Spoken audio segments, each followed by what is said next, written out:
Muy buenas tardes, hermanos. Estamos aquí nuevamente para comenzar un estudio más de la palabra de nuestro Dios. Quizás este estudio sea uno de los estudios más cortos que tengamos, pero vamos a comenzar porque queremos estudiar de la palabra de Dios. Queremos aprender de la verdad pura y santa de la palabra de Dios. Vamos a leer en el matinal que lleva por nombre En los lugares celestiales para el 20 de mayo, donde dice: el camino de Dios, no el mío. Dice así: muéstrame, oh Jehová, tus caminos, enséñame tus sendas, encamíname en tu verdad y enséñame, porque tú eres el Dios de mi salvación. En ti he esperado todo el día.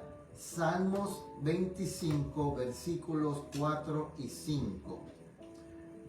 La indicación dada a Moisés era: mira, haz todas las cosas conforme al modelo que se te ha mostrado en el monte. Hebreos 8:5. Aunque Moisés estaba lleno de celo en hacer la obra de Dios y podía disponer de los hombres más hábiles y talentosos para poner en obra cualquier indicación que él les diera, no debía hacer ninguna cosa, una campanilla, una granada, una franja, una cortina o cualquiera de los vasos, sino según el modelo que le fue mostrado como el ideal de Dios. Un punto en el cual muchos han errado ha sido el no ser cuidadosos en seguir las ideas de Dios, sino las propias. Cristo mismo declaró: no puede el Hijo hacer nada por sí mismo, sino lo que ve hacer al Padre. Juan 5:19. Tan plenamente se despojó de sí mismo que no hacía de por sí ningún proyecto o plan. Vivía aceptando los planes de Dios para él, y el Padre le revelaba sus planes día tras día. Si Jesús dependió tan plenamente que declaró: todo lo que veo hacer al Padre, eso hago, ¿cuánto más debieran los agentes humanos depender de Dios en cuanto a la instrucción constante para que sus vidas pudieran ser simplemente la realización de los planes de Dios? Oh, si los mortales sujetos a equivocaciones se contentaran de buscar sabiduría de Dios. Debemos vencer nuestro propio camino, el orgullo, la suficiencia propia deben ser crucificados y el vacío debe ser llenado por el Espíritu y el poder de Dios. ¿Siguió Jesucristo, la majestad de los cielos, su propio camino?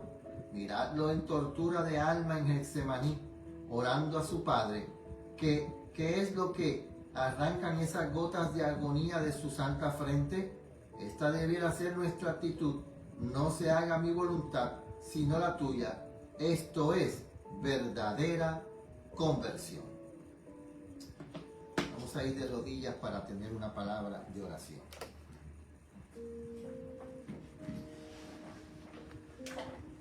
Padre nuestro que estás en los cielos, te damos gracias porque podemos nuevamente a esta hora estudiar tu palabra.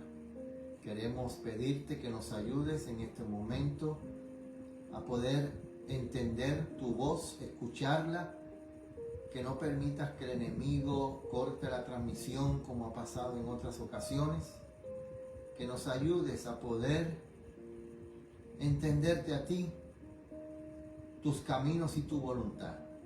Gracias nuevamente por ese amor tan grande que tú tienes por nosotros. En el nombre de Jesús. Amén.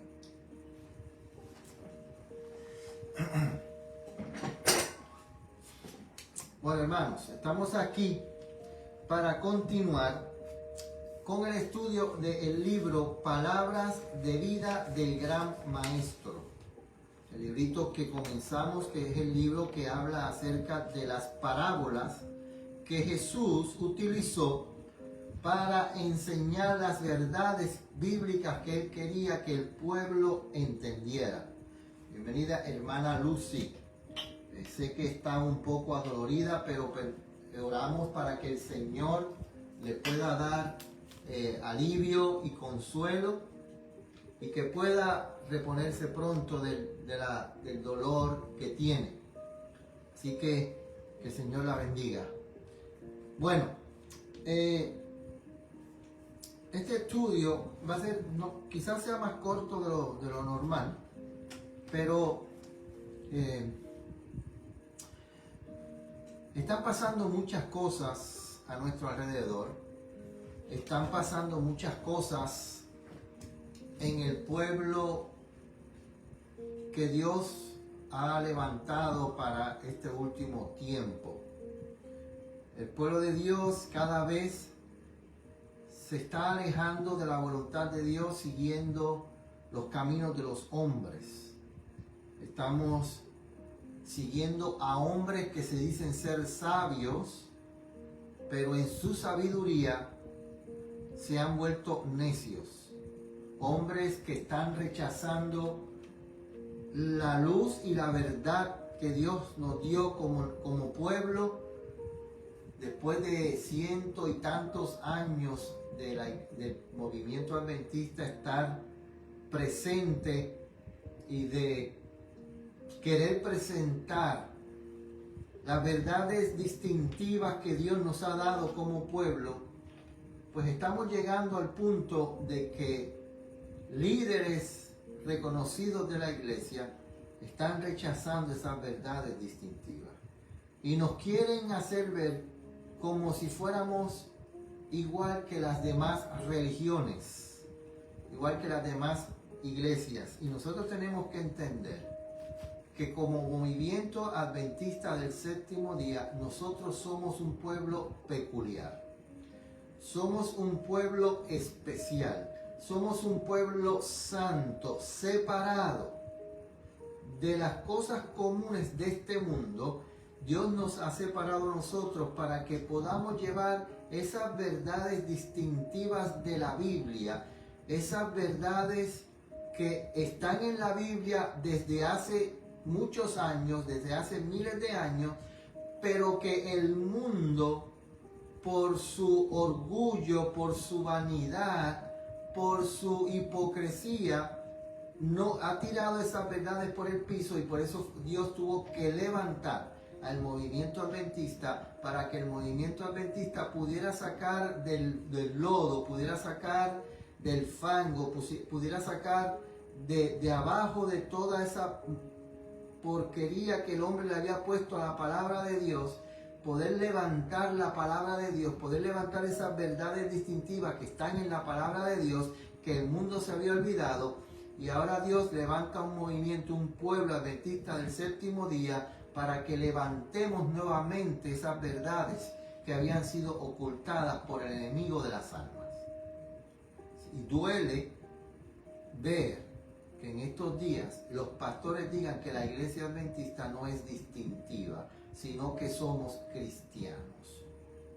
Y eso duele, porque cuando un pastor dice eso, se está alejando de la palabra de la Biblia, porque la misma dice, la Biblia, el apóstol Pablo dice que nosotros somos un pueblo escogido, real sacerdocio, que Dios levantó para poder llevar la luz admirable a un mundo que está lleno de tinieblas y perece. Así que, hermanos, oremos para que nosotros podamos ser esa luz, para que nosotros podamos ser ese pueblo santo, puro, separado, sacado de la basura, sacado de la vida del pecado. Mire, estaba hoy hablando con una persona y le pregunté, yo siempre le hago las preguntas a mucha gente que dicen ser adventistas. Yo le pregunto a las personas, ¿por qué guardamos el sábado? La pregunta primordial, la respuesta primordial que deberíamos tener a esa pregunta es que yo guardo el sábado porque yo amo a Dios. Ahora, si yo digo yo guardo el sábado porque yo amo a Dios, surgen dos preguntas más. Sí, ¿y por qué tú amas a Dios? Fíjense, cuando nosotros vamos al libro de Éxodo,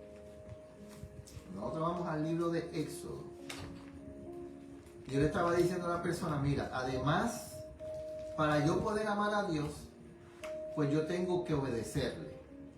Ahora, la Biblia dice que yo tengo que guardar el sábado por dos razones. Fíjense. Y esto ya lo hemos dicho varias veces, pero quiero volver a decirlo. ¿Por qué? Porque el sábado es esencial.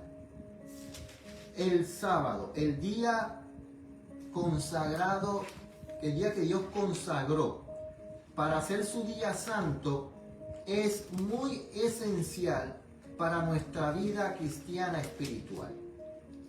Porque dice aquí, fíjense, cuando yo voy al mandamiento del sábado, el capítulo 20 de Éxodo, versículos 8 al 11, dice: te acordarás del día sábado para santificarlo. 6 días trabajarás y harás toda tu obra, pero el séptimo día es el sábado de Jehová tu Dios. No harás en él obra alguna, tú, ni tu hijo, ni tu hija, ni tu siervo, ni tu sierva, ni tu ganado, ni tu extranjero que está dentro de tus puertas. Ahora viene la razón por la cual yo tengo que guardar el sábado. La primera razón. El 11. Porque 6 días hizo Jehová el cielo y la tierra, el mar y todas las cosas que en ellos hay, y reposó en el séptimo día. Por tanto, Jehová bendijo el día sábado y lo santificó. La primera razón por la cual yo guardo el sábado es porque Dios es el creador. ¿Okay? Esa es la primera razón por la cual yo guardo el sábado, porque Dios es el creador. Ahora, ¿cuál es la segunda razón? Bienvenida hermana Eliseo. Hacía tiempo que no la veíamos por aquí, pero bienvenida, siempre nos acordamos de usted. La primera razón por la cual guardamos el sábado es porque Dios es el creador. Ahora, la segunda razón por la cual yo guardo el sábado se encuentra en el libro de Deuteronomio, capítulo 5, versículos 12 al 15. ¿Okay? ¿Por qué yo amo a Dios? Porque es el creador. ¿Por qué yo guardo el sábado? Por amor a Dios, que es el creador. Ahora, ¿cuál es la segunda condición? Bienvenida. Amén. Fíjense, primera condición por la cual yo guardo el sábado, porque Dios es el creador y lo amo porque es el creador. La segunda condición, Deuteronomio 5, versículos 12 al 15. El versículo 12, guarda el sábado para santificarlo, como Jehová tu Dios te ha mandado. 6 días trabajarás y harás toda tu obra, mas el séptimo día es el sábado de Jehová tu Dios. No harás en él obra alguna, tú, ni tu hijo, ni tu hija, ni tu siervo, ni tu sierva, ni tu buey, ni tu asno, ni ningún animal tuyo, ni tu extranjero que está dentro de tus puertas, para que descanse tu siervo y tu sierva como tú. Y ahora viene la segunda razón por la cual yo guardo el sábado. Y acuérdate, versículo 15, y acuérdate que fuiste siervo en la tierra de Egipto, y que Jehová tu Dios te sacó de allá con mano fuerte y brazo extendido, por lo cual Jehová tu Dios te ha mandado que guardes el día de reposo. Primera razón, yo guardo el sábado porque Jehová Dios es el creador. Y por eso lo amo, porque es mi creador, es el que me crea, el que me sustenta. La segunda razón por la cual yo guardo el sábado, y es, yo creo que la razón por la cual nos debería dar más amor hacia Dios, es porque Él me redimió de la esclavitud de Egipto, del pecado que me estaba acabando, que me estaba separando, que me estaba consumiendo. Y como Dios es mi redentor, es mi creador, pero también es mi redentor, yo lo amo y por eso yo guardo el sábado. Yo guardo el sábado porque Dios es el creador y yo guardo el sábado porque Dios es el redentor. Por eso es que el sábado es sumamente importante para mi vida espiritual y para la salvación. Porque como único, cuando yo guardo el sábado, fíjense, cuando yo guardo el sábado, yo estoy aceptando a Dios como mi creador y estoy aceptando a mi Dios como mi redentor. Y por eso, por amor, yo demuestro que yo amo a Dios guardando el sábado. ¿Ok? Así que es muy importante que entendamos, perdonando la redundancia, que entendamos la importancia del sábado para mi vida espiritual y mi salvación. Ahora, capítulo número 3 del libro Palabras de Vida del Gran Maestro. Palabras de Vida del Gran Maestro, capítulo número 3, el desarrollo de la vida. Ya estudiamos la mejor forma de enseñar, que hablamos acerca de que Jesús usó la forma más eficaz para enseñar a través de parábolas que no fueron inventadas por él, que tienen doctrinas y que no son, como dicen por ahí, imperfectas, que si esto no. Todo lo que Cristo hizo en la tierra es bueno, perfecto, sin mancha, sin pecado. Y cuando usted inventa algo, escuche bien, cuando una persona inventa una historia que no es verdad, eso es mentira. Y si usted cuenta una historia inventada que no es verdad, está mintiendo, entonces usted está violando un mandamiento. Y si Cristo inventó una historia, es mentiroso y violó un mandamiento. Y hemos estudiado que Cristo, las parábolas que utilizó, por ejemplo, estudiamos la siembra de la verdad y aprendimos los terrenos que nosotros debemos cambiar del terreno del camino, de entre la roca y entre los espinos, y debemos ser un terreno bueno, que debemos dejar que el Espíritu Santo nos cambie a nosotros, que debemos abandonar los placeres de este mundo, las riquezas de este mundo, que tenemos que abandonar la mundanalidad para que el Espíritu Santo pueda agarrarnos y volvernos un terreno bueno para que podamos dar fruto de la semilla que es el Evangelio que siembra Cristo en nuestros corazones, y que el Espíritu Santo ayuda a crecer para que brote y caiga en buen terreno y pueda brotar y dar fruto a 100 y más. Ahora, el desarrollo de la vida. Marcos capítulo 4, versículo 26 al 29. Marcos capítulo 4, versículo 26 al 29. Quiero decirles algo. Mire, anoche en el estudio se introdujo un personaje que no sé si ustedes cuando lo vayan a ver o quieran ver el estudio de anoche, ustedes van a ver una persona que puso muchos comentarios, muchísimos. Y esa persona me pidió que lo llamara después del tema, que necesitaba hablar conmigo. Me envía su número de WhatsApp. No, cuando termino el tema trato de comunicarme con él. No me pude comunicar con él. Y le envié mi número de WhatsApp por Messenger. Era a las 9:30, 9:30 de la noche. Ya yo estaba durmiendo y esa persona me llama, me despierta. Y yo estoy pensando que esa persona quiere que yo ore por él, con él, que le explique algo de la Biblia. Pero la persona me llamó para pedir dinero porque dice que están en Venezuela, que no tienen comida, que se les fue la luz, no pude escuchar el tema, y que estaban sin comida, que tenía 4 hijos. Y a esa hora me está pidiendo dinero, que se lo envíe por Western Union, que si esto, que si lo otro. Esta mañana me pone un hijo suyo por el videollamada que hizo. Y yo pues me dormí. Esta mañana me levanto temprano y tuvimos un problema de uno de los gatos que sufrió un accidente, lo estoy llevando donde mi hija para que lo lleve al doctor. Y esta persona me llama otra vez diciendo, mira hermano Ramón, tenemos hambre, no tenemos comida, por favor, que si, para aquí, para allá. Y yo, mire, estoy resolviendo un problema, yo paso ahorita por Western Union y voy a tratar de enviarle un dinero.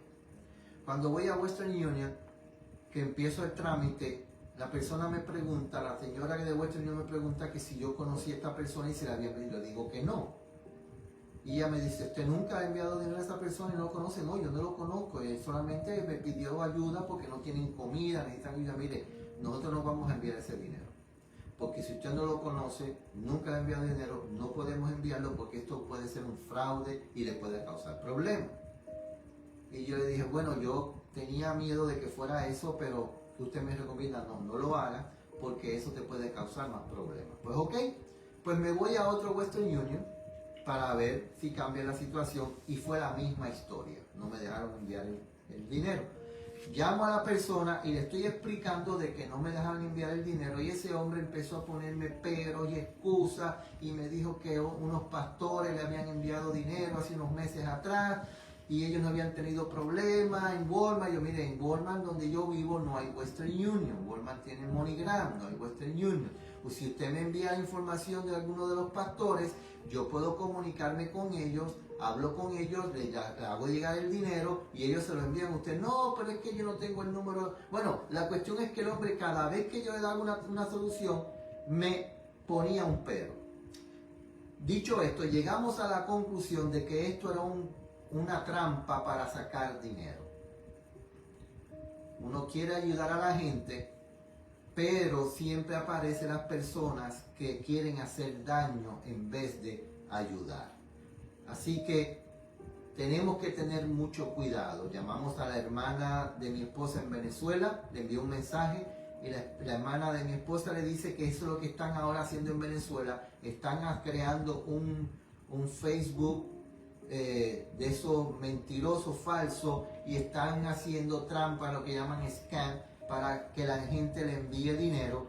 Y entonces siempre piden dinero cash porque, como decía mi hermana, el dinero cash usted no lo puede volver a recibir. Así que tuvimos que bloquear a la persona en WhatsApp, en Messenger, en Facebook, porque no queremos que nada nos saque de la mente y nos vayan a poner aquí comentarios que son falsos, y queremos que entiendan ustedes que tratamos de ayudar a la persona, pero nos dimos cuenta de que era una trampa para sacar dinero. Dicho esto, vamos hacia adelante. La parábola que vamos a estudiar hoy dice así, Marcos 4, 26 al 29. Y dijo, así es el reino de Dios como cuando un hombre echa semilla en la tierra y duerme y se levanta de noche y de día y la semilla brota y crece sin saber él cómo, porque de suyo fructifica la tierra primero hierba, luego espiga, después grano lleno en la espiga. 29. Y cuando ha dado el fruto, enseguida se mete la hoz, porque la siega es llegada. Fíjense, esta parábola corta nos está presentando lo que está en Apocalipsis, en la venida del Señor, donde hay un caballo, donde tiene una hoz aguda, y le dice, mete tu hoz y ciega, porque la mies de la tierra está madura. O sea que en esta parábola, Cristo nos está enseñando el desarrollo de la vida. ¿Qué es el desarrollo de la vida? El crecimiento de la semilla en el buen terreno, que sin saberlo nosotros, como estudiamos hace unas semanas atrás, que Nicodemo, la semilla fue creciendo y no se llegó a ver el fruto hasta después que Cristo murió, cuando Nicodemo se entregó completamente y públicamente y expresó ese fruto de la semilla del Evangelio. El desarrollo de la vida es: la semilla se siembra, crece, va creciendo, llena, da el grano, da el fruto, y cuando está lista en la segunda venida del Señor, mete la hoz y el Señor recoge y se lleva la mies, que es el pueblo de Dios, santo, separado, listo para entrar en el granero que se llama el reino. Vamos a leer Página número 43 del libro Palabras de Vida del Gran Maestro, el desarrollo de la vida. La parábola del sembrador suscitó muchas preguntas. Por ella, algunos de los oyentes llegaron a la conclusión de que Cristo no iba a establecer un reino terrenal. O sea, la palabra del sembrador nos estaba diciendo ya, mira, el reino de Cristo no es en la tierra. Porque Cristo está hablando de una recogida de ¿qué? Del futuro. De cuando esté lista la semilla, el fruto, y en eso, cuando esté listo el fruto para cegar, entonces en el futuro será cegada. Y muchos se quedaron curiosos y perplejos. Viendo su perplejidad, Cristo usó otras ilustraciones con las que trató todavía de llevar sus pensamientos de la esperanza de un reino terrenal a la obra de gracia de Dios en el alma. O sea, esta parábola que vamos a estudiar hoy, está hablando acerca de la esperanza de salvación que entra en nuestro corazón al recibir el Evangelio de Dios. Cuando nosotros recibimos el Evangelio de Dios, cuando nosotros recibimos ese Evangelio eterno que aparece en Apocalipsis 14, nosotros recibimos la gracia de Dios, porque el Evangelio eterno es la gracia de Dios que dio a su Hijo para que Ramón Ayala tuviera la oportunidad de ser salvo. Apocalipsis 14, vamos a leer. Dije caballo blanco, no es caballo blanco. Vamos a ver. Me equivoqué, porque el caballo blanco está en Apocalipsis 6. Apocalipsis 14, versículos 14 y 15. Acuérdense que en el capítulo 14 está el mensaje de los tres ángeles. Y justamente acabándose el mensaje de los tres ángeles, viene la segunda venida de Cristo. Cuando el mensaje de los tres ángeles termina en el versículo 12 de Apocalipsis 14, del 13 en adelante ya se está hablando de la segunda venida de Cristo. Porque fíjense lo que dice, vamos a leer el 13, Apocalipsis 14, versículo 13 al 15 para leer el contexto. Bienvenida hermana Lilia. Fíjense, dice así. Ya leímos el capítulo 14, versículos de 6 al 12, el mensaje de los tres ángeles. Y cuando termina el mensaje de los tres ángeles, ahora nos brinca, perdón, déjenme arreglar algo aquí, que esto está medio, como que está desajustado, déjenme arreglarlo. No quiere hacer nada, ok. Cuando termina el mensaje del tercer ángel, ahora entra automáticamente, y lo próximo que se ve es la segunda venida de Cristo, del 13 al 15, vamos a leer, dice, versículo 13. Y oí una voz del cielo que me decía, escribe, bienaventurado de aquí en adelante los muertos que mueren en el Señor, 1844 en adelante, con el mensaje de los tres ángeles. Sí, dice el Espíritu, porque descansan de sus trabajos, pero sus obras con ellos continúan. ¿Qué quiere decir eso? Estas doctrinas que tiene el pueblo adventista fueron las doctrinas que, con el estudio de la palabra de Dios, los pioneros de la iglesia adventista empezaron a estudiar la Biblia y sacaron las doctrinas, los fundamentos, los pilares de la iglesia adventista, y por eso es que sus obras con ellos siguen. Pero además también ellos son sellados. ¿Por qué?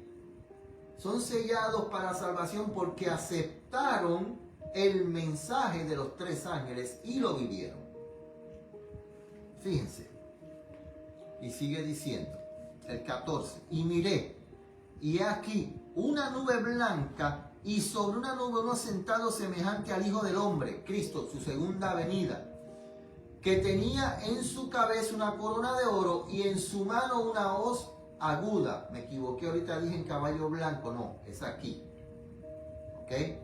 Somos de hombre. Tenemos que entender cuando cometemos un error y explicarlo. Yo dije que era el caballo blanco, no. Es en la nube que Cristo viene en su segunda venida, donde tiene la hoz aguda. Que no es literalmente una hoz aguda. Eso simboliza que viene ¿a qué? a buscar, a cosechar la mies que está madura. ¿Dónde dice eso? Versículo 15. Y otro ángel salió del templo clamando en alta voz al que estaba sentado en la nube: mete tu hoz y ciega, porque la hora de cegar ha venido, porque la mies de la tierra está madura. Acuérdense, la mies en la Biblia, en Apocalipsis, la mies significa los santos, los salvos, los 144,000, la gran muchedumbre, todos aquellos que Cristo viene a buscar para llevarse al cielo por 1000 años. En Apocalipsis, las uvas representan a los impíos que son echados en el lagar para que sean pisoteados. Tenemos que entender eso, ¿ok? Sigue diciendo en la página 43, mete tu hoz y ciega, porque la hora de cegar ha llegado. Es lo mismo que leímos en el libro de Marcos, capítulo 4. Dice ahí, mete tu hoz y ciega, porque la hora de cegar ha llegado. Y en Mateo capítulo 4, versículo 29, y cuando ha dado el fruto, enseguida se mete la hoz, porque la siega es llegado. ¿Ok? O sea que en la parábola de Mateo capítulo 4 versículos 26 al 29 nos está llevando a la segunda venida de Cristo. Nos está diciendo que el fruto que es sembrado, en la semilla que es sembrada en buen camino, en buen terreno, da fruto y crece y da fruto y es cegada cuando Cristo viene por segunda vez. Dice así: el agricultor que mete la hoz, porque la siega es llegada, no puede ser otro que Cristo. Él es quien en el gran día final recogerá la cosecha de la tierra. Pero el sembrador de la semilla representa a los que trabajan en lugar de Cristo. Ustedes se acuerdan que la semilla, la parábola que estudiamos del sembrador, el sembrador era Cristo, la semilla era la palabra, y los terrenos era el mundo. Las diferentes personas que existen en el mundo, que algunos rechazan, otros aceptan poco a poco, un poco, otros aceptan un poco más, pero se olvidan con las cosas de este mundo y está el terreno bueno. Pero aquí dice que el que ciega, el que hace el juicio, fíjense bien, aquel que está haciendo el juicio y sellando a aquellos que van a ser salvos es Cristo, que en este momento está siendo nuestro abogado intercesor, en este momento está intercediendo por nosotros en el cielo, es Cristo. Pero cuando se quite su ropa, diga consumado es, y se quite la ropa sacerdotal y se ponga la ropa de rey, viene a juzgar, porque viene a llevarse a aquellos que fueron hallados santos, viene a cegar. Pero entonces Cristo es el que ciega. Pero ahora cambia, porque el sembrador de la verdad tenemos que ser tú y yo. Porque nosotros, cuando ya nosotros recibimos el Evangelio, nos volvimos un buen campo, un buen terreno. Ahora nosotros nos volvemos en mensajeros y llevamos la semilla del Evangelio a todas las demás personas. Sigue diciendo. Pero el sembrador de la semilla representa a los que trabajan en lugar de Cristo. Se dice que la simiente brota y crece como él no sabe. Y esto no es verdad en el caso del Hijo de Dios. Cristo no se duerme sobre su cometido, sino que vela sobre el día y noche. Él no ignora cómo crece la simiente. ¿Por qué decimos que el sembrador se duerme y no sabe cómo crece la simiente? Porque tú y yo, como seres humanos, como sembradores, no conocemos cómo es que la semilla crece. Pero Cristo sí sabe. Por eso es que Cristo ahora cambia y es el que ciega, porque Él sabe nuestro corazón, sabe nuestros sentimientos, sabe si somos hipócritas o no. Mientras que el sembrador, que soy yo, no sé si la semilla está brotando, si la persona que viene a la iglesia es sincera, si la persona es hipócrita. Yo no sé eso, pero Cristo sí lo sabe. Sigue diciendo. La parábola de la semilla revela que Dios obra en la naturaleza. La semilla tiene en sí un principio germinativo, un principio que Dios mismo ha implantado. Ya hemos leído eso. Y sin embargo, si se abandonara la semilla a sí misma, no tendría poder para brotar. Por eso es que el Espíritu Santo es el que está constantemente velando por esa semilla que cayó en ese terreno. Por eso es que tenemos que tener cuidado cuando nosotros rechazamos al Espíritu Santo como la tercera persona de la deidad. Tenemos que tener mucho cuidado. Sigue diciendo en la página 44. El hombre tiene una parte que realizar para promover el crecimiento del grano. Debe preparar y abonar el terreno y arrojar en él la simiente. Por ejemplo, ¿cómo yo quiero llevar el evangelio a una persona, a una familia o algo? Venimos diciendo, primero tenemos que buscar si esa familia tiene necesidades, preparar el terreno, velar por esas necesidades, orar por ellos, y demostrarles el amor de Dios a esas personas que no conocen. Pero también tenemos que tener en cuenta de que el tiempo se está acabando y tenemos que testificar y obrar y trabajar y comunicar y enseñar y que la gente entienda que estamos cortos. Por eso hemos leído muchas veces esa cita que dice que las personas antes, aquellos que en algún tiempo hubo personas que tuvieron tiempo para hacer las cosas y tomar años, pero ahora será en meses donde las personas tendrán que tomar la decisión de si seguir a Dios o seguir sus propios caminos. Por eso es que no podemos perder el tiempo. Tenemos que nosotros presentarnos al mundo como ese sembrador que tiene una semilla importante que hay que dar. Pero como decimos siempre, una persona que tiene hambre, no tiene nada en su casa para comer, sus hijos no tienen con qué vestirse, no podemos llegar y decirle, mira, tú estás así porque no estás guardando el sábado. Esa persona no conoce ni siquiera del sábado. Entonces uno tiene que ayudarlo primero, preparando el terreno, ayudándolo con sus necesidades. Debe arar el campo, pero hay un punto más allá del cual nada puede hacer. No hay fuerza ni sabiduría humana que pueda hacer brotar de la semilla la planta viva. Después de emplear sus esfuerzos hasta el límite máximo, el hombre debe depender aún de aquel que ha unido la siembra a la cosecha con eslabones maravillosos de su propio poder omnipotente. ¿Quién es aquel poder omnipotente? Es Cristo. Acuérdense, tenemos que entender que el mensaje de nosotros es cristocéntrico. El único que puede hacer que la semilla brote es Cristo, el Espíritu Santo, que trabajan unidos para que la semilla brote en ese corazón. Hay vida en la semilla, hay poder en el terreno, pero a menos que se ejerza día y noche el poder infinito, la semilla no dará fruto. Omnipotente, infinito.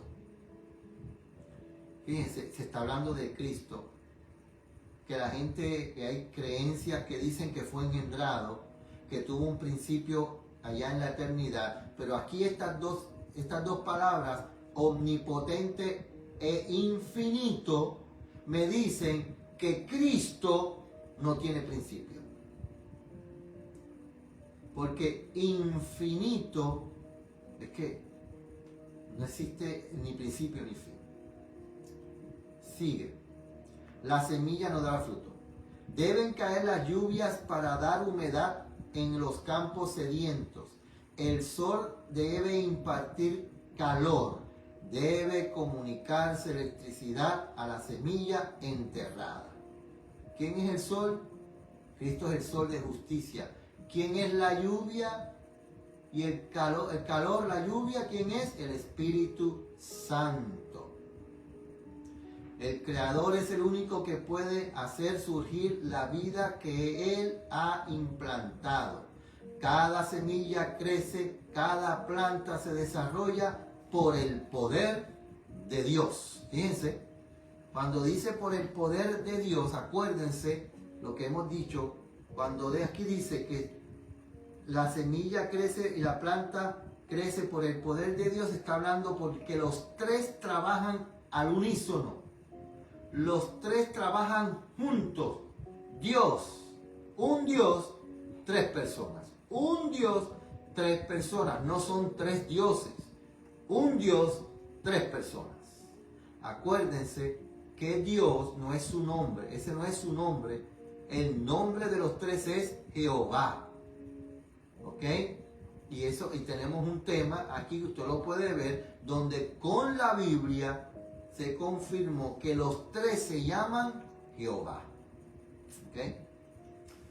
Isaías capítulo 61, versículos 9 al 11. Isaías 61, versículos 9 al 11. Dice: y la simiente de ellos será conocida entre los gentiles, y sus renuevos en medio de los pueblos. Todos los que lo vieren reconocerán que son simiente que Jehová ha bendecido. ¿Quién es esa simiente? Tú y yo. ¿Quién nos ha bendecido? Jehová. Y el mundo va a reconocer eso. El mundo lo va a reconocer. Los impíos, los paganos, los que nos estarán persiguiendo, ellos van a reconocer que nosotros somos bendecidos de Dios. 10. En gran manera me gozaré en Jehová, mi alma se alegrará en mi Dios, porque me vistió con ropas de salvación, me rodeó de manto de justicia, como a novio me atavió y como a novia me adornó con sus joyas. ¿Qué quiere decir con sus joyas? Con la justicia, con la verdad, con el evangelio. 11. Porque como la tierra produce su renuevo y como el huerto hace brotar lo sembrado en él, así Jehová el Señor hará brotar justicia y alabanza delante de todas las naciones. Página 44 dice: como en la siembra natural, así también ocurre en la espiritual. El maestro de la verdad debe tratar de preparar el terreno del corazón. Debe sembrar la semilla, pero únicamente el poder de Dios puede producir la vida. Hay un punto más allá de los cuales son vanos los esfuerzos humanos. Si bien es cierto que hemos de predicar la palabra, no podemos impartir el poder que vivificará el alma y hará que broten la justicia y la alabanza. ¿Eso quién lo logra? El trío celestial. Unidos hacen que la justicia y la alabanza brote de nuestro corazón. En la predicación de la palabra debe obrar un agente que esté más allá del poder humano. Solo mediante el Espíritu Divino será viviente y poderosa la palabra para renovar el alma para vida eterna. Esto es lo que Cristo, fíjense, el Espíritu Santo es el que hace eso. Y ahora fíjense lo que dice aquí, para que veamos que son dos personas diferentes. Eso es lo que Cristo se esforzó por inculcar a sus discípulos. Les enseñó que ninguna cosa de las que poseían en sí mismos les daría éxito en su obra, sino que el poder milagroso de Dios, nuevamente, es el que da eficiencia a su propia palabra. Nuevamente, fíjense, ¿Qué dice la Biblia acerca del Espíritu Santo? El Espíritu Santo es el que ¿qué? Redarguye, enseña, contriñe. ¿Para qué? Para nuestra edificación. Entonces, cuando dice aquí, la enseñó que ninguna cosa de los que poseían en sí mismo les daría éxito en su obra, sino que el poder milagroso de Dios, los tres nuevamente, Padre, Hijo, Espíritu Santo, obrando ese poder milagroso. ¿Para qué? Para que su palabra tenga eficacia en el corazón del hombre. Dice la página 44 a la 45, dice, la obra del sembrador es una obra de fe. Por eso es que, lo vuelvo a repetir, usted nunca va a escuchar Dios por delante. Yo no quiero decir que no lo haré nunca, pero voy a tratarlo y voy a pedirle a Dios que me ayude a nunca hacerlo. De pedirles a ustedes, compartan, denle like, suscríbanse. No. Comparte, dale like, suscríbete para que el algoritmo ponga estos temas como los primeros. No, eso lo hace Dios, eso no lo hace ningún algoritmo. Dios va a llevar el mensaje donde Él quiere que llegue. Ese es su trabajo. El trabajo de nosotros, ¿cuál es? Sembrar la semilla, ponerlo aquí, preparar el camino, ponerlo en las redes. Y el Señor dice, mira, este mensaje tiene que llegar a China, tiene que llegar a Rusia. ¿Cómo lo van a entender? Ese es su trabajo, no es el mío, no es el tuyo, no es el de nadie. El trabajo de Dios es llevar este mensaje donde Él quiere que llegue. ¿Qué es lo que tenemos que hacer nosotros? Presentar el mensaje. Y el Señor es el que dice, va a este lugar. La obra del sembrador es una obra de fe. Confiar de que sea el Señor el que obra. Sigue diciendo. Él no puede entender el misterio de la germinación y el crecimiento de la semilla, pero tiene confianza en los medios por los cuales Dios hace florecer la vegetación. Por eso cada vez que yo escucho estos ministerios utilizando ese sistema de agorismo, yo digo, no tienen fe en Dios. No tienen fe en que Dios es el que va a llevar la semilla donde tiene que llegar. No. Tienen la fe en YouTube, en Facebook, en en el otro. No. Dejen de hacer eso. Crean en Dios. Y Dios es el que va a llevar el evangelio donde tiene que ser.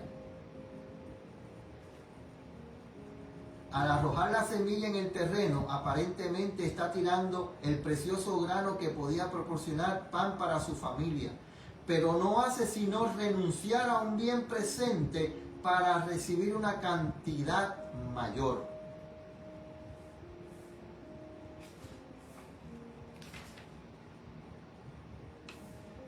Ay, hermanos, yo acabo de cometer un error. Sí. Algo me dice que yo como que estoy repitiendo el tema que yo ya di el sábado pasado. Algo me dice que yo estaba leyendo lo mismo que yo leí el sábado pasado. ¿No es así? Yo creo que sí. Discúlpenme, soy humano. ¿Qué hacemos? Voy a comenzar otra vez y voy a presentar el estudio de esta semana. Disculpen, me acabo de dar cuenta ahora. El Señor tenga misericordia de nosotros. ¿Por qué? Fíjense cómo es Satanás. El tema de esta tarde se llama ¿por qué existe el mal? Y el Señor y Satanás no quería que habláramos de esto. Así que ustedes me disculpan porque quiero cambiar. Quiero hacer esto. Vamos a orar. Voy a orar para que el Señor nos ayude. Padre Celestial, te pido que me ayudes. Que podamos aceptar tu voluntad. Que podamos entender que somos humanos y cometemos errores. Y que no permitas que el enemigo se interponga en medio de tu palabra. Que tu Santo Espíritu esté con nosotros en el nombre de Jesús. Amén. Bueno, disculpen. ¿Por qué existe el mal? Vamos al libro de Mateo, capítulo 12, versículos 24 al 26. Mateo, capítulo 12, versículos 24 al 26.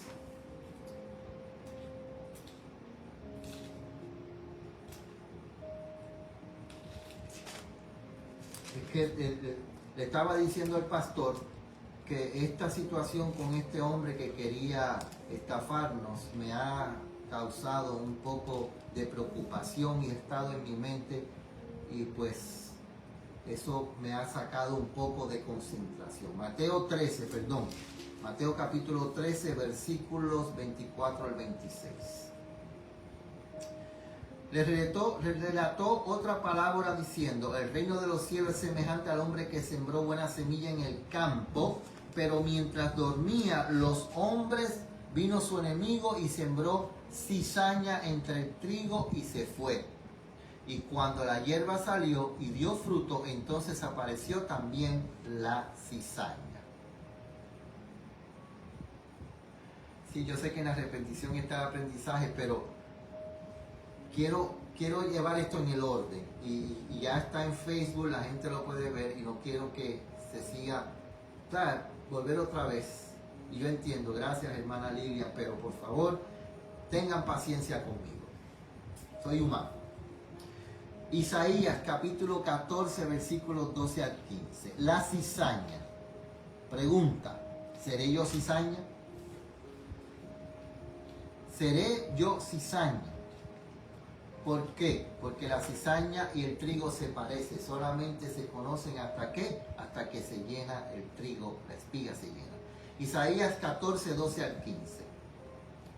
¿Cómo caíste del cielo, oh Lucifer, hijo de la mañana?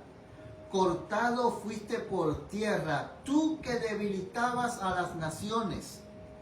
Tú que decías en tu corazón: subiré al cielo en lo alto, junto a las estrellas de Dios levantaré mi trono, y en el monte del testimonio me sentaré a los lados del norte. 14. Sobre las alturas de las nubes subiré, y seré semejante al Altísimo. 15. Pero tú derribado serás hasta el infierno, a los lados del abismo. Lo bueno es que el sol se pone hoy a las 8:20, así que tenemos tiempo. Así que tengamos paciencia. ¿Por qué existe el mal? Página 49. Dice aquí: el campo, dijo Jesús, es el mundo. Pero debemos entender que esto significa la iglesia de Cristo en el mundo. O sea, ahora esta parábola no es el campo como la siembra del sembrador. Esta parábola, ¿se acuerdan? En la parábola del sembrador, el campo era el mundo. Pero ahora esta parábola está hablando acerca de la iglesia que está en el mundo. Ya estamos hablando, ya las parábolas están entrando al pueblo de Dios. ¿Por qué? Porque dentro de la iglesia se supone que haya trigo. Pero el enemigo se ha encargado de que entre cizaña, de que entre multitud mixta, de que entre la mundanalidad en la iglesia a través de esas personas que no han sido convertidas completamente por el evangelio. Dice: la parábola es una descripción de lo que pertenece al reino de Dios, su obra por la salvación de los hombres, y esta obra se realiza por medio de la iglesia. En verdad, el Espíritu Santo ha salido a todo el mundo, por todas partes obra en los corazones de los hombres, pero es en la iglesia donde hemos de crecer y madurar para el alfolí de Dios. ¿En dónde? En la iglesia. Pero no es en cualquier iglesia.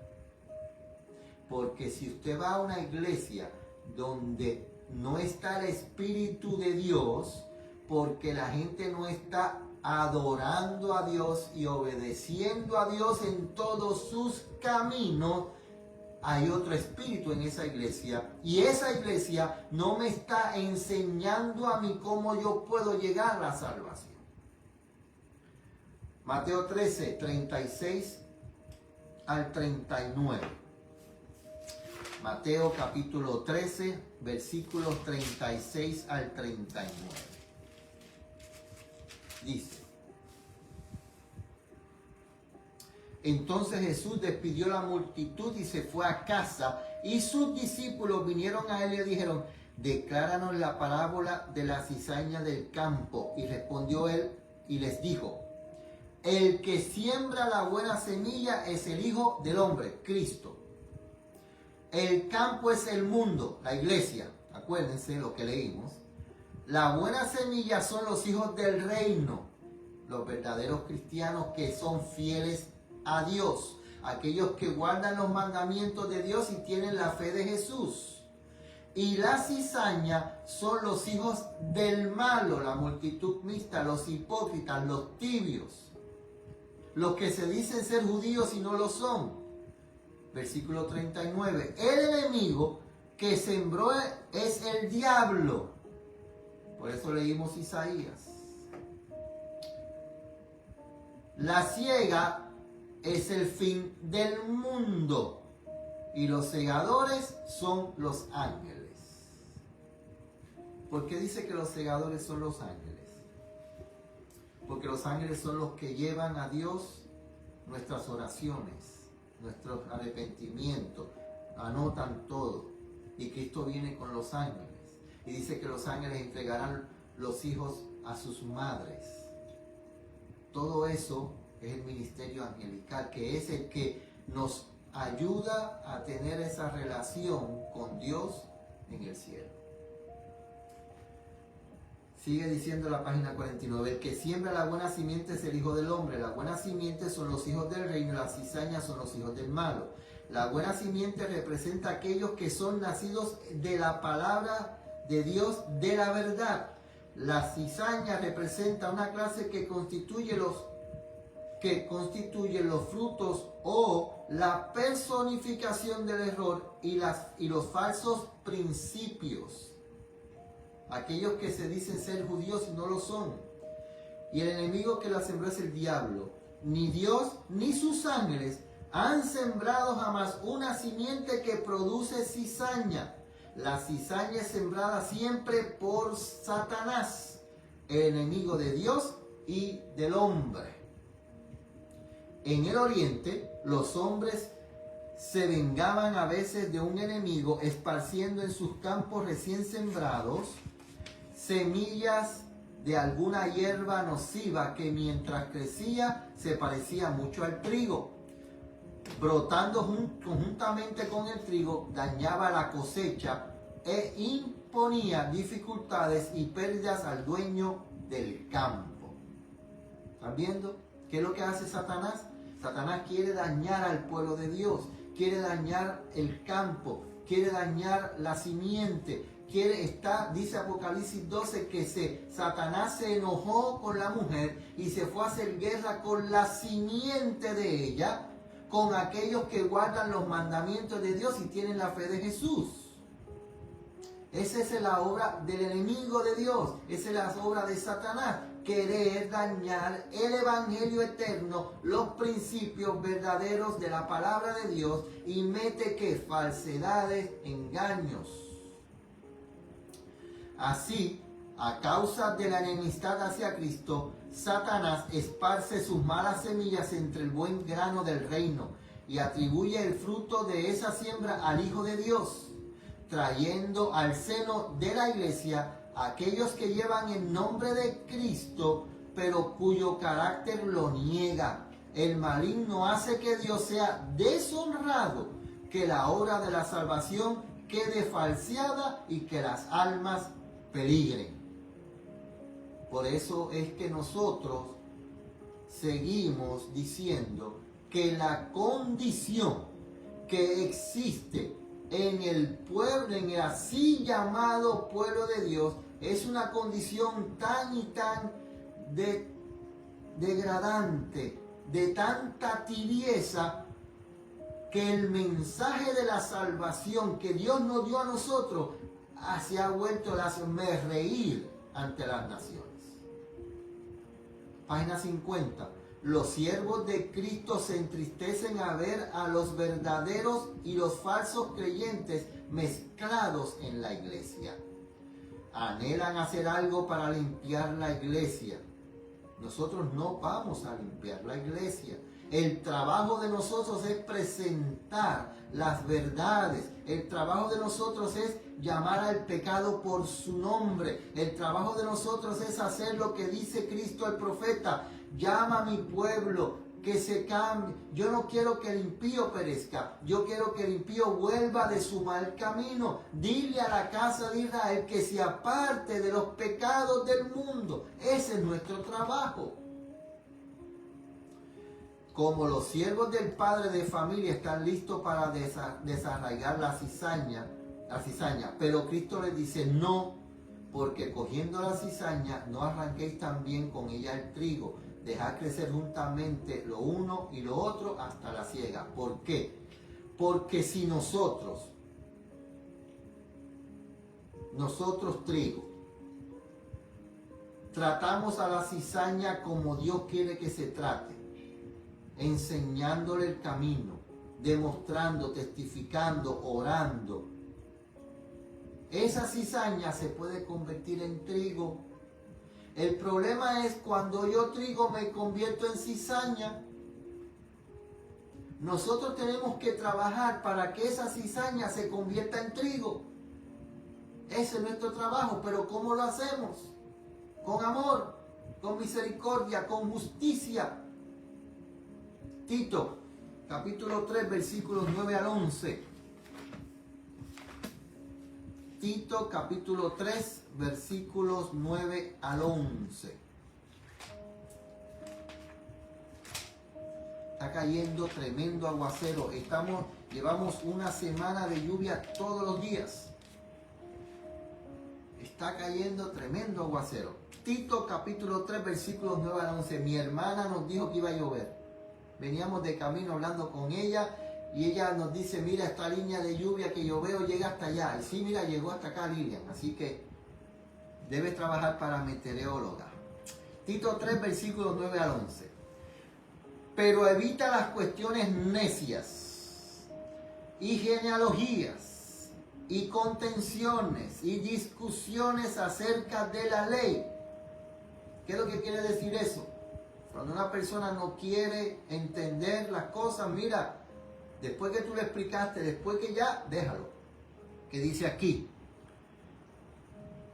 la ley porque son vanas y sin provecho. Versículo 10. Al hombre hereje, después de una y otra amonestación, deséchalo. Eso es lo que quiere decir ahí, esas conversaciones vanas. Esas discusiones vanas. Después que una persona no quiere cambiar, después que ha conocido todo, mira, deséchalo. 11. Sabiendo que el tal se ha pervertido y peca, siendo condenado por su propio juicio. Él fue el que decidió.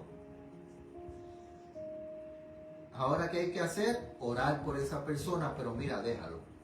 Que él siga allá. Tú oras por él. Y déjalo, como el hijo pródigo, el padre se quedó sentado orando por su hijo. El hijo pródigo sabía que estaba mal y el padre orando aquí por su hijo. Y cuando el hijo pródigo entendió que lo que le había enseñado su padre era lo correcto y que su vida era la errónea, el hijo pródigo regresó. Esa persona que tú le estudias, que le dices, y esa persona no quiere cambiar y quiere seguir así, deja que el Espíritu Santo obre con él, tú sigue orando. Y si él no cambia, el juicio es de él, no tuyo. Dice, página 50. Cristo ha enseñado claramente que aquellos que persisten en pecados manifiestos deben ser separados de la iglesia. Pero no nos ha encomendado la tarea de juzgar el carácter y los motivos.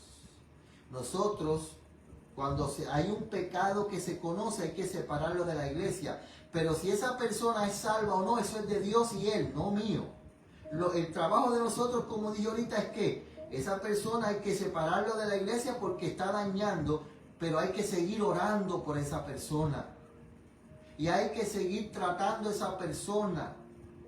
No es que vamos a decir, no, tú eres un hijo del diablo y vete para allá, yo no quiero saber. No, eso no es así. hay que orar por esa persona y dejar que sea el Espíritu Santo y Dios que obren con él. Ya él conoce la verdad, ya él tiene el conocimiento, sabe que Dios es verdadero, sabe que hay que guardar sus mandamientos, sabe que hay que ser honrado, sabe que hay que hacer todo lo que Dios dice, pero ya usted se lo enseñó, no lo quiere hacer, déjelo y que sea Dios el que siga obrando. Él conoce demasiado bien nuestra naturaleza para confiarnos esta obra a nosotros. Si tratamos de extirpar de la iglesia a aquellos que suponemos cristianos falsos, fíjense, ahora dice, primero dice que aquellos que siguen en un pecado abierto hay que separarlos, pero nosotros no podemos decir que esta persona es un cristiano falso porque no sabemos. Aquel que no tiene pecados abiertos, estamos hablando, dice. Si tratamos de extirpar de la iglesia a aquellos que suponemos cristianos falsos, cometeremos seguramente errores. A menudo consideramos sin esperanza a los mismos a quienes Cristo está atrayendo hacia Él. Como esa doctrina que está saliendo ahora, esa falsa doctrina que está saliendo, que después de bautizado usted no puede volver a pecar ni una sola vez, porque ya está perdido. Dice la palabra, dice nuestra hermana, dice la palabra, no deis lo santo a los perros, ni echéis nuestras perlas delante de los cerdos. Sí, yo iba a decir ese pasaje, pero usted me ganó. Dice la Biblia que no podemos echar la perla a los cerdos, que no sea que la pisoteen. Por eso es que cuando una persona no quiere aceptar la verdad que ya le fue presentada tan claramente, ¿qué tenemos que hacer? Seguir hacia adelante, dejarlo y seguir, que sea el Espíritu Santo que obre. Quizá viene uno detrás de usted o detrás de mí y le presenta la verdad y ahí la persona lo acepta, pero ya usted hizo el trabajo, usted sigue hacia adelante. Gracias, hermana Lidia. Si tuviéramos nosotros que tratar con estas almas de acuerdo con nuestro juicio imperfecto, tal vez ello extinguiría su última esperanza. Muchos que se creen cristianos serán hallados faltos al fin. En el cielo habrá muchos de quienes sus prójimos suponían que nunca estarían allí. El hombre juzga por la apariencia, pero Dios juzga el corazón. La cizaña y el trigo han de crecer justamente hasta la cosecha, y la cosecha es el fin del tiempo de la gracia. ¿Cuándo es la cosecha? El fin del tiempo de la gracia. Pero fíjense bien, aquellos que dicen que el juicio investigador es una falacia, aquellos que están enseñando que la doctrina del santuario no es mentira, si nosotros estudiamos bien esta parábola, mientras el trigo y la cizaña están juntos en la iglesia, se está llevando un juicio. Porque cuando venga la cosecha, el trigo va a ser cortado y va a ser echado en el granero, 1000 años en el cielo, y la cizaña va a ser cortada y va a ser echada al fuego. Después del milenio, tiene que haber un juicio para saber quién es quién. Sí, para que ustedes vean que en esta parábola hay doctrina. Para aquellos pastores que dicen que no podemos hacer doctrina de las parábolas. ¿Ustedes están viendo? Lo dice la palabra de Dios. Existe otra lección en la parábola del sembrador. Una lección de maravillosa clemencia y tierno amor. Así como la cizaña tiene sus raíces estrechamente entrelazadas con las del buen grano, los falsos cristianos en la iglesia pueden estar estrechamente unidos con los verdaderos discípulos. El verdadero carácter de estos fingidos creyentes no es plenamente manifiesto. Si se los separase de la iglesia, se haría tropezar a otros que, de no mediar esto, habrían permanecido firmes. ¿Okay? Nosotros, dice la Biblia, por sus frutos los conoceréis. Sí, es verdad. Por sus frutos los conoceréis. Si usted ve que una persona no está viviendo correctamente como debe vivir y como dice la palabra de Dios que hay que hacer, ir donde esa persona, aconsejarlo, amonestarlo, enseñarle lo que dice la palabra de Dios. Si la persona no quiere corregir su vida, si la persona no quiere cambiar, si la persona no quiere perfeccionar su carácter, como dice la palabra de Dios, hay que dejarlo tranquilo. Y si usted conoce que esa persona no está correctamente y la pone y la quieren nombrar para un cargo en la iglesia, su responsabilidad como hermano creyente en la fe es: yo necesito hablar con ustedes.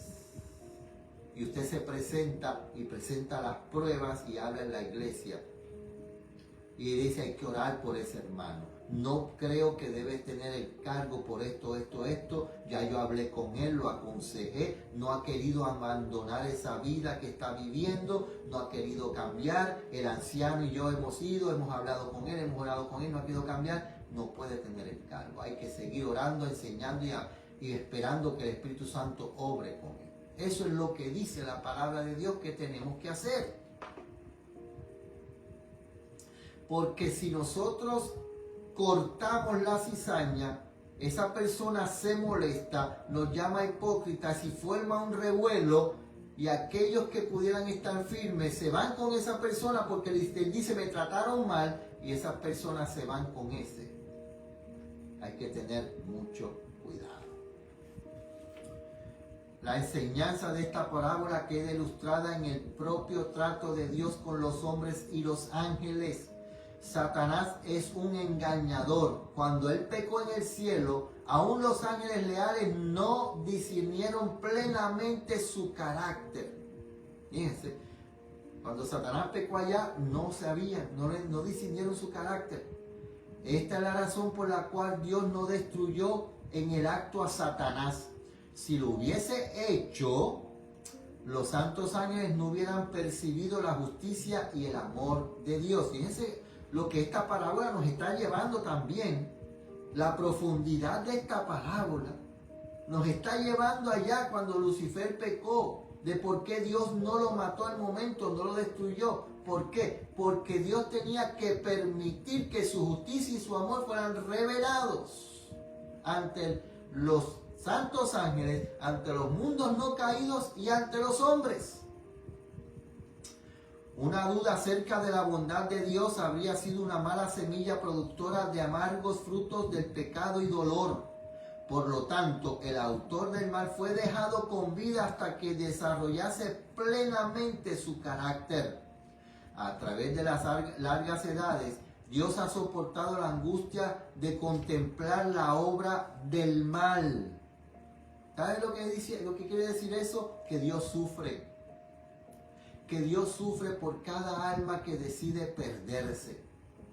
Que Dios sufre aún por el mismo Lucifer porque Él lo creó.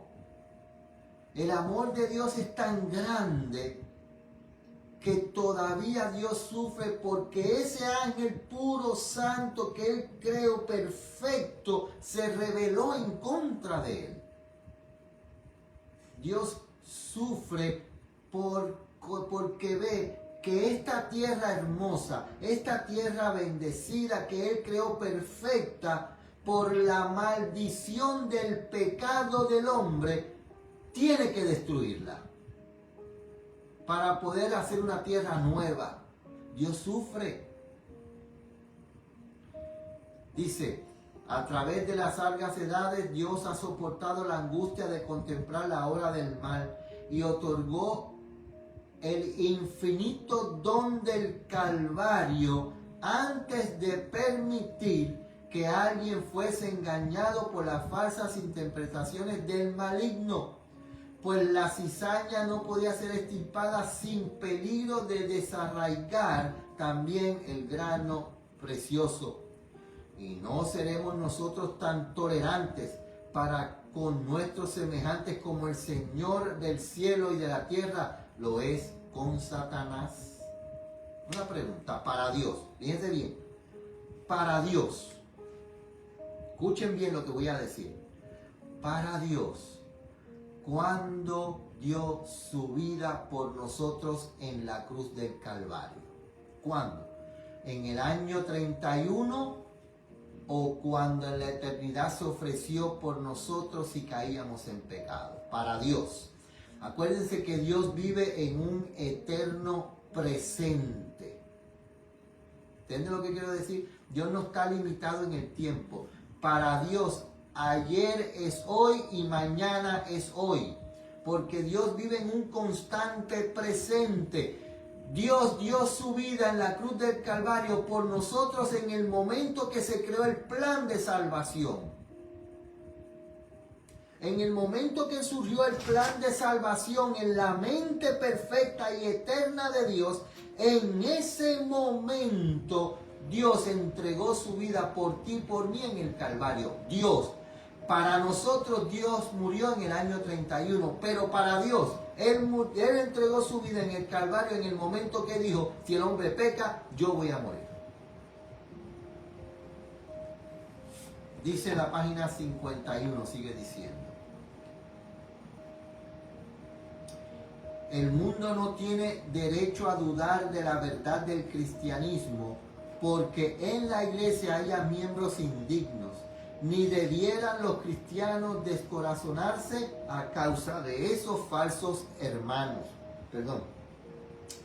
¿Qué ocurrió en la iglesia primitiva?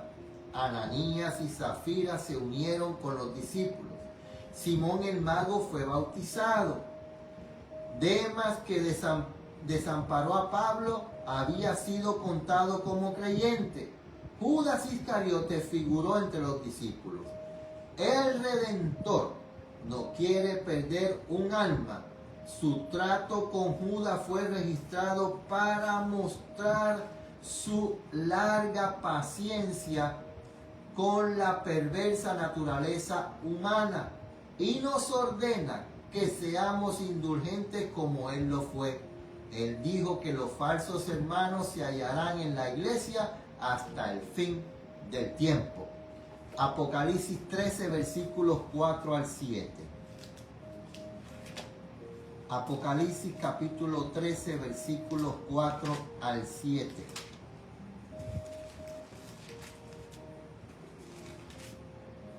Dice lo siguiente. Y adoraron al dragón que había dado autoridad a la bestia y adoraron a la bestia diciendo, ¿quién es semejante a la bestia y quién podrá luchar contra ella? Y le fue dada boca que hablase grandes cosas y blasfemias. Y le fue dada potestad de actuar 42 meses, 1260 años. 5. Y le fue dada boca que hace grandes cosas y blasfemia, y le fue dada potestad para actuar 42 meses. 6. Y abrió su boca en blasfemias contra Dios para blasfemar su nombre y su tabernáculo y a los que moran en el cielo. 7. Y le fue dado hacer guerra contra los santos y vencerlos. También le fue dado poder sobre toda tribu, lengua y nación. ¿De quién está hablando ahí? Del papado, de ese poder que se levantará nuevamente y hará igual que hizo por 1260 años, ir detrás de los hijos de Dios. Ahora, acuérdense, la cizaña son aquellos que dicen ser judíos y no lo son.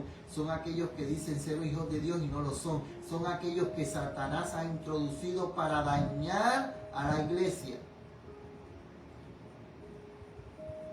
Por eso es que desde Mateo capítulo 13, nosotros sabíamos que vendría gente de afuera a profanar, ¿a qué? A mezclarse para dañar la verdad de la Biblia en la iglesia. Hoy en día le llamamos jesuitas. Pero ya en Mateo 13 Cristo estaba diciendo que eso ocurriría al fin del tiempo. Página 52. A pesar de la amonestación de Cristo, los hombres han tratado de extirpar la cizaña para castigar a aquellos que se suponían eran obradores de maldad. La iglesia ha recurrido al poder civil.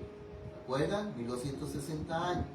Aquellos que diferían en sus opiniones de las doctrinas establecidas han sido encarcelados, torturados y muertos a instigación de hombres que aseveraban están obrando bajo la sanción de Cristo. ¿Se acuerdan de Saulo? Saulo pensaba que estaba haciendo la obra de Cristo y puso gente presa, torturó y hasta llevó a la muerte a personas. Pero es el espíritu de Satanás y no el de Cristo el que inspira tales actos. Es el mismo método que usa Satanás para conquistar al mundo. Dios ha sido falsamente representado por la iglesia a causa de la forma de tratar con aquellos que se suponía eran herejes. La parábola de Cristo nos enseña a ser humildes y a desconfiar de nosotros mismos y a no juzgar ni condenar a los demás. Por eso ese ministerio que ahora está condenando a la gente y lo que hace es condenar y condenar, no es de Dios, porque Dios lo que quiere es salvar. Nosotros no estamos para condenar a nadie, lo sigo repitiendo.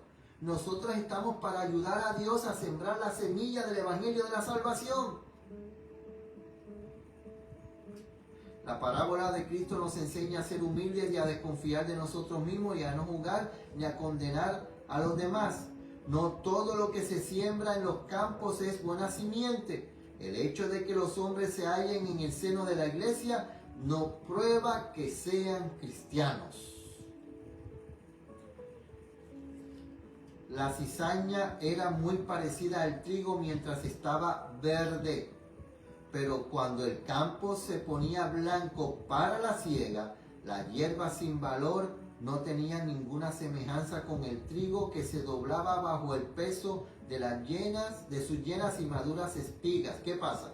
Cuando usted va, yo he pasado aquí por el campo del trigo, aquí siembran trigo, y cuando llega el momento de la que ya el trigo está listo, usted ve la cizaña paradita y el trigo dobladito, así con el peso del trigo. Eso es lo que está diciendo aquí. Yo lo he visto. Por eso acuérdense que las parábolas era para que cuando nosotros viéramos las cosas de que Cristo había hablado, cuando las viéramos nos acordáramos de la parábola. Por eso es que las parábolas no fueron inventadas por Cristo. Los pecadores que hacen alarde de piedad se mezclan por un tiempo con los verdaderos seguidores de Cristo y su apariencia de cristianismo tiene por fin engañar a muchos. Pero en la cosecha del mundo no habrá ninguna semejanza entre lo bueno y lo malo. Entonces aquellos que se han unido a la iglesia, pero no se han unido a Cristo, serán manifestados. Malaquías, capítulo número 3, versículo 16 al 18. Dice así la palabra de Dios. Entonces los que temen a Jehová hablaron cada uno a su compañero, y Jehová escuchó y oyó, y fue escrito libro de memoria delante de él para los que temen a Jehová y para los que piensan en su nombre. 17. Y ellos serán míos, dice Jehová de los ejércitos, en el día que yo prepare mi especial tesoro, y los perdonaré como hombre perdona a su hijo que le sirve. 18. Entonces os volveréis y discerniréis la diferencia entre el justo y el impío, entre el que sirve a Dios y el que no le sirve. Páginas 52 y 53, con esto terminamos el libro, este capítulo, perdón. Se permite que la cizaña crezca entre el trigo, que tenga todas las ventajas del sol y de la lluvia, pero en el tiempo de la siega, vosotros os tornaréis y echaréis de ver la diferencia entre el justo y el malo, entre el que sirve a Dios y el que no le sirve. Cristo mismo decidirá quiénes son dignos de vivir con la familia del cielo. Juicio que se está llevando a cabo ahora. Él juzgará a cada hombre de acuerdo con sus palabras y sus obras. Hermano, por favor, prestemos atención. No nos dejemos engañar por estos falsos ministros. Oremos por ellos. Levantemos la mano y digamos, no, pastor, eso no es de lo que usted está diciendo, es verdad. La Biblia está llena, las parábolas de Cristo nos enseñan que hay un juicio que separará la cizaña del trigo. Él juzgará a cada hombre de acuerdo con sus palabras y sus obras. El hacer profesión de piedad no pesa nada en la balanza. Es el carácter lo que decide el destino. El Salvador no nos señala un tiempo en que toda la cizaña se convertirá en trigo. El trigo y la cizaña crecen juntamente hasta el tiempo de la cosecha, el fin del mundo. Entonces la cizaña se ata en manojo para ser quemada y el trigo se junta para el granero de Dios. Entonces los justos resplandecerán como el sol en el reino de su Padre. Entonces enviará el Hijo de Dios sus ángeles y cogerán de su reino a todos los escándalos y los que hacen iniquidad, y los echarán en el horno de fuego. Allí será el lloro y el crujir de dientes. Eso se encuentra, si no me equivoco, en Ezequiel capítulo número 28, versículos 12 al 19. Ezequiel capítulo 28, versículos 12 al 19. Se encuentra lo que acabamos de leer. Ahora, ¿se entiende? ¿Soy yo cizaña? ¿Soy yo trigo? Mil gracias por orar por mí y mi salud. Perdón, me dormí un poco. Me estoy sintiendo mucho mejor. Mil bendiciones para ustedes. Gracias, hermana Lucy, que se sienta mejor. Vamos a orar por usted cuando terminemos.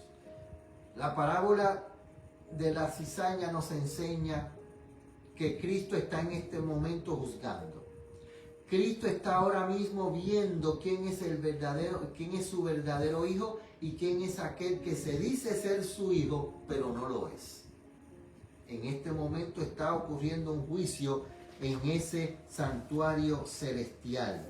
Por eso es que la primera doctrina que se le dio al pueblo adventista en ese maizal que se le dio a ese pionero, porque iban de camino para darle esperanza y consuelo a otras personas que habían pasado por el charco igual que ellos, y en medio de ese maizal les fue el cielo abierto y vieron cuando Cristo pasó del lugar santo al lugar santísimo. Esa fue la primera doctrina que se le dio al pueblo adventista. La doctrina de que hay un juicio que se está llevando a cabo en el santuario del cielo. La pregunta es, ¿soy yo cizaña o soy yo trigo? Porque si yo soy cizaña, yo tengo que buscar convertirme en trigo. Porque si yo sigo siendo cizaña, cuando venga la siega, seré atado en manojos y seré echado al fuego. Yo quiero leer para ustedes un matinal que se encuentra en Dios nos cuida para el 28, déjenme ver si estoy correcto, Dios nos cuida para el 28 de mayo, para terminar, 28 de mayo. Escuchen. Ejemplo de los fieles. Porque la gracia de Dios se ha manifestado para salvación a todos los hombres, enseñándonos que renunciando a la impiedad y a los deseos mundanos, vivamos en este siglo sobria, justa y piadosamente. Tito 2, 11 y 12. Si queremos heredar la vida eterna, tenemos que realizar una gran obra. Debemos negar la impiedad y las concupiscencias mundanas y vivir una vida de justicia. No hay salvación para nosotros fuera de Jesús, porque mediante la fe en Él recibimos poder para ser hijos e hijas de Dios. Pero no se trata de una fe pasajera, sino que es una fe que hace las obras de Cristo. La fe viva se manifiesta mostrando un espíritu de sacrificio y devoción hacia la causa de Dios. Los que la posean están bajo el estandarte del príncipe Emanuel y luchan exitosamente contra los poderes de las tinieblas. Están listos para cumplir cualquier orden dada por su capitán. Cada uno es exhortado para que sea ejemplo de los creyentes en palabra, conducta, amor, espíritu, fe y pureza. 1 Timoteo 4:12. Porque debemos vivir sobria, justa y piadosamente en este mundo malo, exponiendo el carácter de Cristo y manifestando su espíritu. Los que están relacionados con Jesús están en unión con el hacedor y sustentador de todas las cosas. Tienen un poder que el mundo no puede darles ni quitarles. Pero mientras se les dan grandes y señalados privilegios, no deben únicamente gozarse en estas bendiciones. Como mayordomos de las múltiples gracias de Dios, debemos convertirnos en bendiciones para otros. Se nos ha dado una gran verdad, porque todo aquel que haya dado porque todo aquel a quien se le haya dado mucho, mucho se le demandará. Lucas 12:48. Grandes responsabilidades descansan sobre todos los que hemos recibido el mensaje para este tiempo. Debemos ejercer una influencia que atraerá a otros a la luz de la palabra de Dios. Somos guardas de nuestro hermano. Si somos creyentes verdaderos en Jesús, reuniremos rayos de gloria y arrojaremos luz en el camino tenebroso de los que nos rodean. Revelaremos el bondadoso carácter de nuestro Redentor y muchos serán atraídos por nuestra influencia a contemplar al Cordero de Dios que quita el pecado del mundo. Juan 1:29. La pregunta para terminar otra vez: ¿soy cizaña o soy trigo? Que el Señor nos ayude. Que el Señor nos ayude a que si somos cizaña nos convirtamos en trigo, y que si somos trigo no nos convirtamos en cizaña, sino que ayudemos al Señor para convertir la cizaña en trigo. Vamos a orar.